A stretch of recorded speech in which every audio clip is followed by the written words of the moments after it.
The vanishing note. In the small, peaceful town of Ashford, there was a rumor, whispers of a stolen family heirloom that no one could prove had ever existed.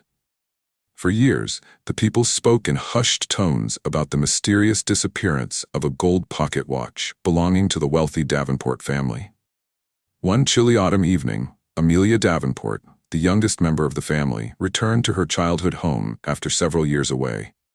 She was shocked to find that her father, once the proud owner of the family estate, had passed away suddenly.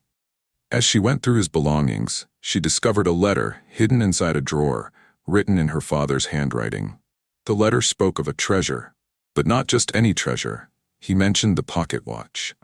Amelia's heart raced as she read about how her father had come to suspect that someone close to him was responsible for its disappearance.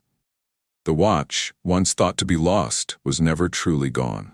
It had been taken, carefully hidden away, and kept secret for generations. Amelia knew that the only person who might have the answers was her uncle, Harold. He had lived in the house with her father and was a man of few words, but his suspicious silence always made Amelia uneasy. She decided to confront him. That evening, they sat in the family's grand dining room, a storm outside rattling the windows.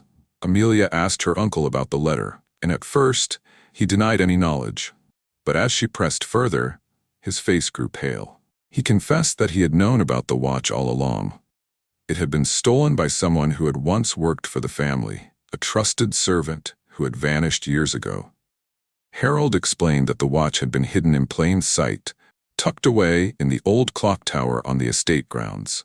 The family had forgotten about it, and it had become part of Ashford's forgotten lore. The next morning, Amelia and Harold found the watch, still gleaming, tucked behind the clock's mechanism. But there was more than just gold. There was a note left by the thief, revealing that the real treasure was the truth, hidden for so long.